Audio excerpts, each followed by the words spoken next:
Hi, good evening. This is John Hawkins Jr. with Gateway Counseling Center. It's our Tuesday night Facebook Live. We do every week at 8:15. I apologize. Last week I wasn't able to make it. We had some things going on here, and I had a little back problem. I'm getting old here, so I had to get to the chiropractor, and my girl sends out the emails was not here because of the corona stuff, so I apologize for that. But we are here pretty much every week at 8:15 on Tuesdays, where I answer any questions you have, give feedback, advice, anything you need. We're a counseling center here in Boynton Beach, Florida. We do individual, couple, family therapy for all mental health issues, relationship issues, emotional, spiritual issues. And we have a big mission here to reach as many people as we can. So we do that in every way we can, whether it's social media or in session. We're doing a lot of virtual stuff. If you are out there right now and you're isolated because of the coronavirus, things like that, and you need some counseling and therapy, you can hit us up at gatewaycounseling.com and schedule a session. We do Zoom, Skype, FaceTime, whatever platform you're most comfortable with, to reach anything that you need right now. And so you can also reach me at johnny@gatewaycounseling.com during the week. I will send you back any responses you have, so you don't have to wait till Tuesday for that.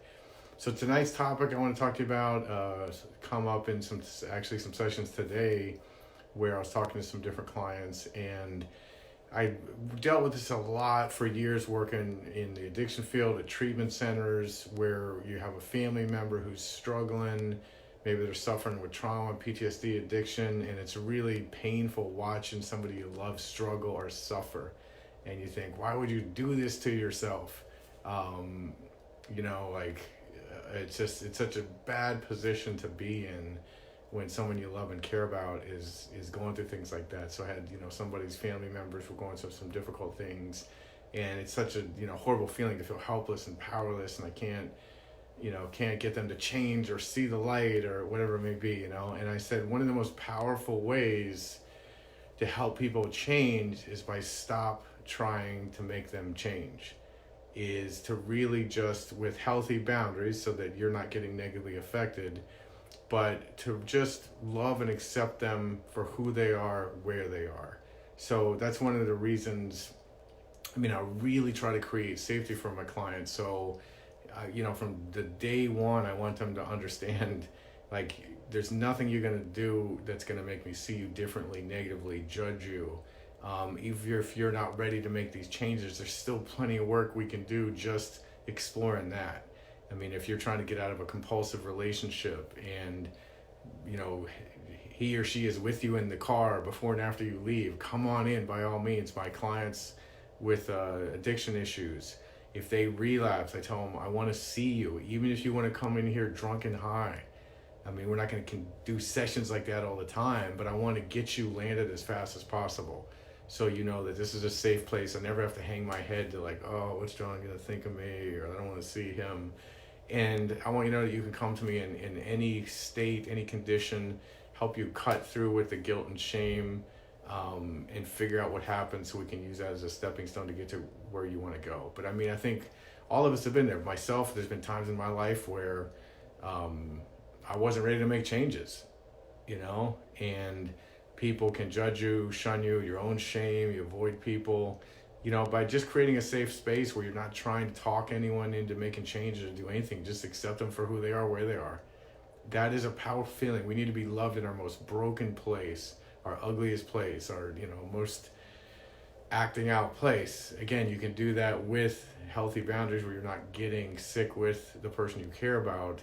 But then when they're ready to make those changes, you're an easy access to reach for, because they know okay, he's not going to try to give me a bunch of advice, tell me I need to change, tell me I'm not going to interact with you till you change. And again, I'm not going to get on the phone with you at 3 a.m. if you're my family member begging for money so you can get drugs or alcohol.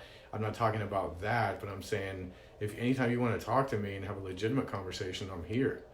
I'm not going to try to talk to me. I've seen so many rookie therapists or younger therapists that try to talk people into doing something or giving them advice. It's people can get that for free.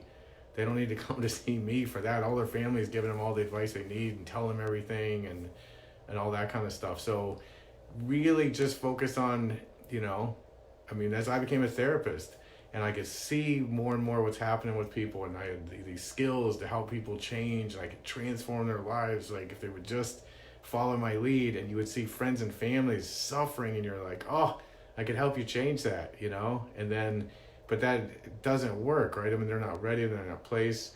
And I had to learn how to just like, if people want to come and they want to ask me, they want to reach for help, fine, but I'm just going to accept you for who you are.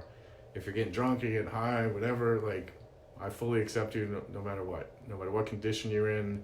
If you're still pushing people away, if you're not ready to make these changes, if you're causing yourself to suffer, just accept you for who you are. And there's something powerful about that. When you don't need to change who you are to be accepted, that's actually the most powerful thing that helps you change. So that's my feedback for you. If you got people that you love and care about that are struggling, they're suffering, they're self-inflicting harm on themselves, you know, just be loving and kind and accepting, so they know that I can come to you no matter what condition I am, and I'm not going to get judged, and you're not going to try to make me change. You're not going to give me a bunch of advice. I'm going to want to come around you more. And just that experience itself, I'm telling you, is one of the most biggest catalysts that get people to make changes, is stop trying to change them. So that is my feedback for the night. Diana, I will tell my mom that. I'm sure she'll appreciate that. Hi, Andrea, how are you? Catching me at the tail end again here, but it's better late than never. So I hope you guys have a great week. If you felt like that was information that anybody you know could use, please pass it on to them. You can find us here at Gateway Counseling Center on Facebook, Gateway Counseling Center on YouTube, Gateway Center on Instagram. And then we also have the Mind Zone group on Facebook. And then every Tuesday night at 8:15, we're here at Facebook Live. I will see you guys next week. Be safe, stay corona free. You can have a Heineken if you want, but stay corona free. And I will see you guys next week.